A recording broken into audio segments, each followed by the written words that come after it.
5 تا از کوچکترین کشورهای دنیا. شماره پنجم کشور سان مارینو. مساحت این کشور فقط 62 کیلومتر مربع است.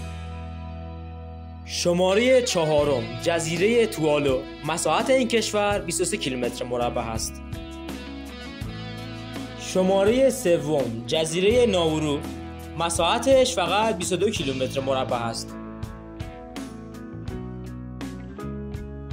شماره دوم کشور موناکو. مساحتش فقط 1.8 کیلومتر مربع است این کشور. و شماره 1 کوچکترین کشور دنیا یعنی کشور واتیکان. این کشور فقط نیم کیلومتر مربع وسعت داره و جمعیتش در سال 2024 882 نفر بوده.